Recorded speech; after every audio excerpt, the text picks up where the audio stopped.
Hi to all, welcome to our channel Jeevitha Telugu అమ్మాయి. Friends, ఈరోజైతే మా ఊర్లో శ్రీ రంగనాయక స్వామి యొక్క కళ్యాణోత్సవం జరుగుతుంది. కళ్యాణంలో భాగంగా ముందుగా ఆడవాళ్ళు అయితే ఇక్కడ కూర్చొని సాయంత్రం రథోత్సవం కార్యక్రమం ఉంటుంది కాబట్టి అందరూ స్వామివారి యొక్క పూలమాలలు అలంకరణ చేయడం జరుగుతుంది. కళ్యాణం స్టార్ట్ కాకముందే ముందే వచ్చారు కాబట్టి ఆడవాళ్ళు ఎప్పుడైనా ముందే ఉంటారు కాబట్టి స్వామివారికి పూలమాలలు అయితే రథోత్సవానికి అంగరంగ వైభవంగా మంచిగా తయారు చేయడం అయితే జరిగింది ఫ్రెండ్స్. తర్వాత చూడండి ఎంత బాగున్నారో, అందరూ ఒకేతో ఉంటే చాలా ఆ మూమెంటే వేరు కదా అసలు. నాకైతే చాలా బాగా అనిపించింది. నెక్స్ట్ అయితే స్వామివారిని పల్లకిలో ఊరేగిస్తున్నారనమాట. అంటే కళ్యాణానికి స్వామివారిని పల్లకిలో కళ్యాణ మండపానికి అయితే తీసుకెళ్తున్నారు. ఈ వీడియో ఎక్కడ స్కిప్ చేయకండి ఫ్రెండ్స్, లాస్ట్ వరకు చూడండి, చాలా బాగుంటుంది, లాస్ట్ వరకు చూడండి. ఇక్కడ అయితే మనకు ఆల్రెడీ కళ్యాణం అయితే స్టార్ట్ అయిపోయిందనమాట. కళ్యాణం, ఆ తర్వాత కోలాటాలు, ప్రాసెస్ చాలా మంచిగా ఉంది ఫ్రెండ్స్. నాకైతే చాలా బాగా అనిపించింది. ఈ వీడియో ఎక్కడ స్కిప్ చేయకుండా లాస్ట్ వరకు చూడండి ఫ్రెండ్స్.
ఫ్రెండ్స్, ఇదైతే గుడి ఫ్రంట్ సైడ్ అనమాట. చాలా అంటే చాలా బాగుంది టెంపుల్. నేను చూపిస్తా చూడండి. ఇప్పుడు గుడి పక్కల ఇదైతే కోనేరు, చాలా బాగుంది. చూడొచ్చు మనం చుట్టుముట్లు చెట్లు ఉన్నాయి, మధ్యలో కోనేరు ఉంది.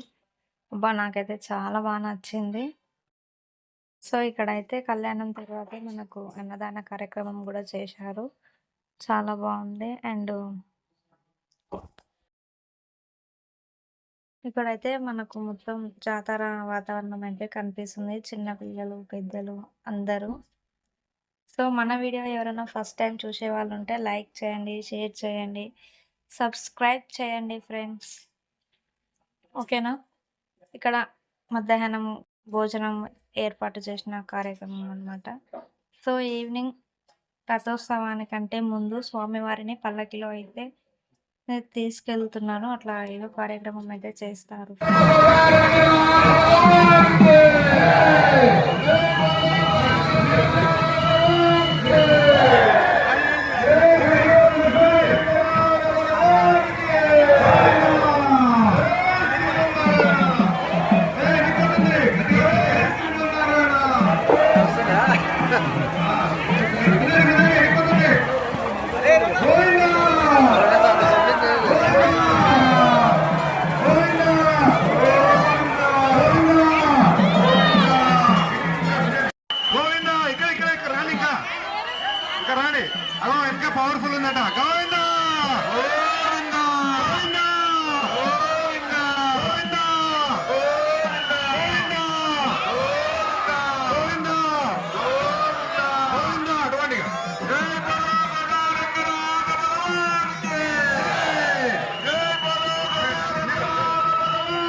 రాజా